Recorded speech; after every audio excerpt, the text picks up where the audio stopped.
Before the story begins, welcome to Mythic Abyss. We map the monsters the world tried to forget.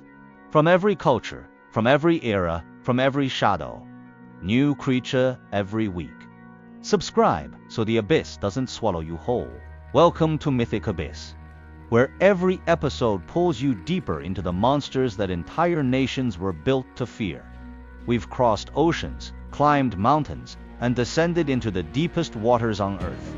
Tonight, we're going to the Philippines, and I need to warn you, this one is different. Because in the Philippines, the monster isn't ancient history, it's current events.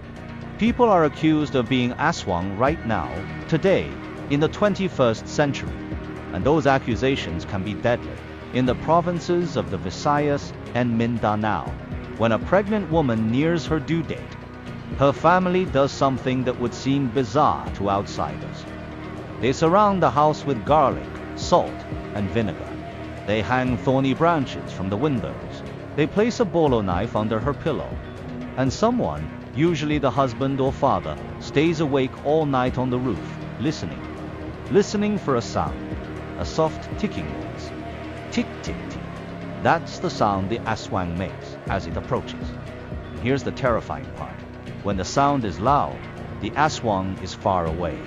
When the sound gets quiet, almost silent, it means the creature is directly above you, on your roof, extending its impossibly long, thread-like tongue through the thatch or the gaps between the floorboards, reaching down toward the womb of the sleeping woman below. The Aswang is the apex predator of Philippine folklore. It is not one creature but many, a category of supernatural evil that encompasses shapeshifters who turn into dogs or pigs at night, vampiric entities that feed on blood and flesh, witches who use dark magic to curse their neighbors, and self-splitting demons whose upper bodies detach and fly through the night trailing their entrails.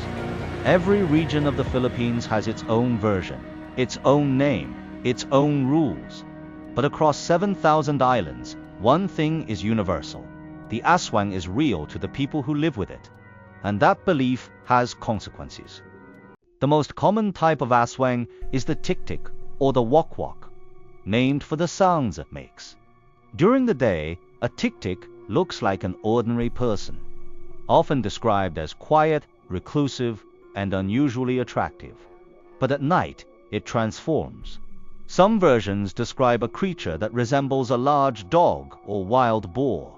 Others describe something more human, but wrong. Moving on all fours, with joints that bend the wrong way, eyes that reflect light, like an animal's. The tik-tik's preferred prey is pregnant women and newborns.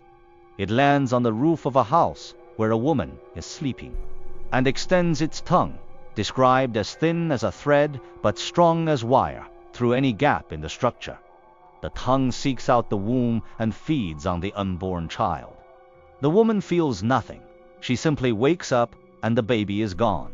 Or worse, the baby is born deformed, drained, or dead. And the community knows exactly what happened. Then there is the manananggal, perhaps the most visually terrifying variant. This is a woman who can separate her body at the waist. The upper half, complete with enormous bat-like wings, flies through the night while the lower half stands waiting wherever it was left. The manananggal hunts the same way as the tik-tik, using its elongated tongue to feed through rooftops. The defense against a manananggal reveals the logic of the mythology.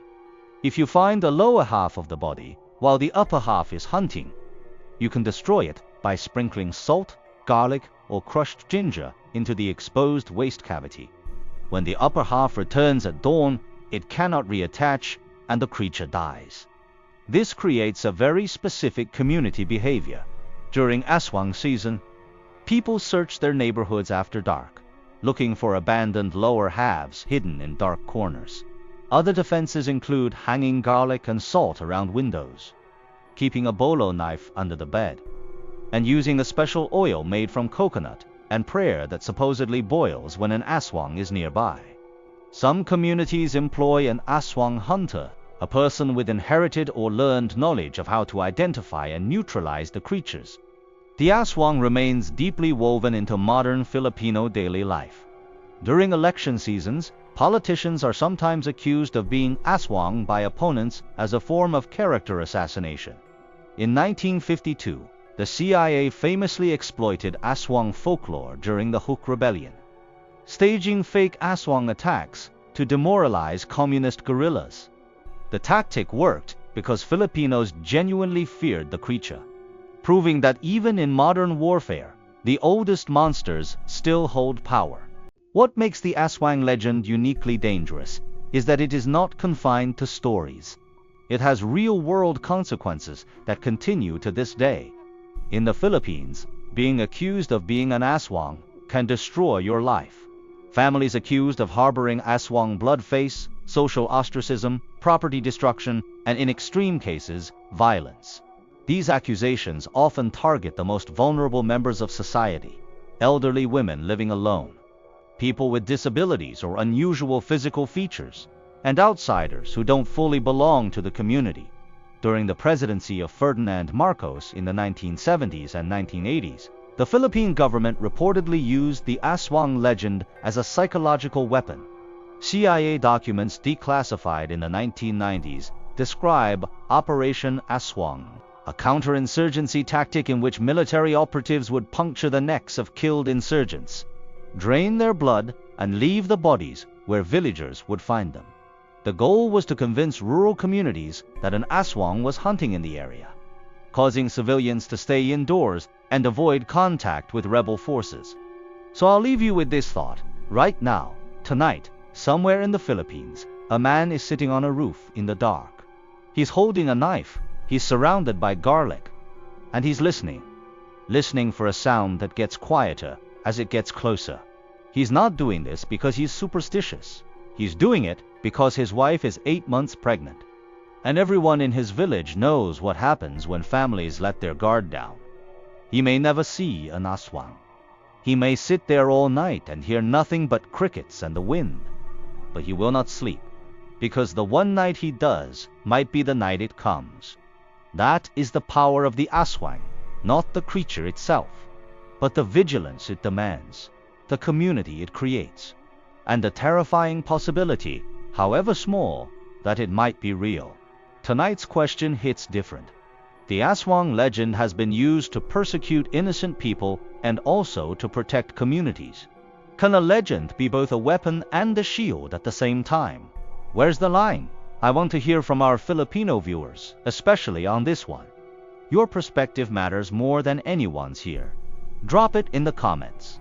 12 episodes deep. We've been to 4 continents and covered creatures from 12 different cultures. If you're still with us, you are the core of Mythic Abyss. Like, comment, subscribe, share. You know the drill. But tonight, also do this. Tell someone about us who has never heard of this channel. We're building something special, and every new viewer matters. Next week, Wrath of Women continues with the Man and Angle, a creature so disturbing it makes every other vampire look tame. She doesn't just drink blood, she tears herself in half at the waist and flies away with her own organs trailing behind her. And there is only one way to kill her. This is Mythic Abyss. Legends they don't want you to know.